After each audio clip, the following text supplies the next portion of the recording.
வணக்கம் மக்களே. இந்த வீடியோ உங்களுக்காக தான். வேலை இல்லை அப்படின்னு சொல்லிட்டு வீட்டில் இருக்கீங்க இல்லையா, அவங்களுக்காக இன்ஸ்டாகிராம் பேஜில் இது மாதிரி காப்பி ரைட்டிங் ஒர்க்குன்னு சொல்லி மக்களை ஈர்த்து எப்படியெல்லாம் ஏமாத்துறாங்க தெரியுமா? நான் இன்றைக்கி தான் இதில் போய் பார்த்தேன். பாருங்கள் எப்படியெல்லாம் பேசியிருக்காங்க அப்படின்னு சொல்லிட்டு. நான் பேசுகிறேன், சேட் பண்ணுறாங்க, இவ்வளோ ப்ராஜெக்ட் இவ்வளோ டேஸ் அப்படின்னு சொல்லிட்டு ஒரு 3 ப்ராஜெக்ட் அனுப்புகிறாங்க. அதை பார்த்து நம்ம செலக்ட் பண்ண சொல்கிறாங்க. நம்ம அதுக்கான ரெஜிஸ்ட்ரேஷன் ஃபீஸ் எவ்வளோன்னு பார்த்திங்கன்னா ₹500 பே பண்ண சொல்கிறாங்க. அது பே பண்ணேன் நானும். சரிங்களா, இதில் பார்த்தீங்கன்னா ஸ்க்ரீன்ஷாட்டும் இருக்கும். சரிங்களா, என்கிட்ட அமௌண்ட் இல்லை, ரெடி பண்ணிவிட்டு பே பண்ணுறேன் அப்படின்னு சொன்னேன். சரி ஓகேன்னு சொல்லிவிட்டு அவங்க டக்குன்னு 2 நாளாக என்ன பண்ணாங்க அப்படின்னா, ஈவினிங்லேருந்து மார்னிங்குள்ளே ஒரு 2 or 3 டைம்ஸ் வந்து டெக்ஸ்ட் போடுறாங்க, என்னாச்சுன்னு சொல்லி.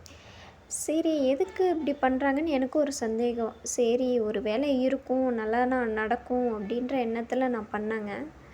ஆனால் இப்போ பார்த்தீங்க அப்படின்னா அந்த ₹500 வாங்கிட்டு என்ன சொல்கிறாங்க அப்படின்னா, நீங்கள் 1999 அதாவது 2000 நீங்கள் பே பண்ணீங்க அப்படின்னா அதை 5 மினிட்ஸில் ரீஃபண்ட் பண்ணிவிடுவோம் அப்படின்னு சொல்கிறாங்க. சரிங்களா, அதை 5 மினிட்ஸில் ரீஃபண்ட் பண்ணிவிடுவோம் அப்படின்னு போய் சொல்கிறாங்க.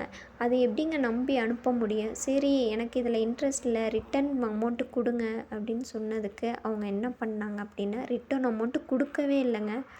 ரிட்டன் அமௌண்ட்டு கொடுக்கவே இல்லை. கேட்டுகிட்டே இருக்கவும் பிளாக் பண்ணிவிட்டு போயிட்டாங்க. இது தாங்க லாஸ்ட்டு பேஜு. பாருங்கள், நான் அவனுக்காக ட்ரான்ஸ்லேட்லாம் பண்ணி அனுப்பினேன்.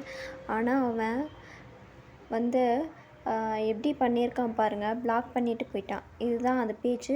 பார்த்து எல்லோரும் கேர்ஃபுல்லாக இருங்க.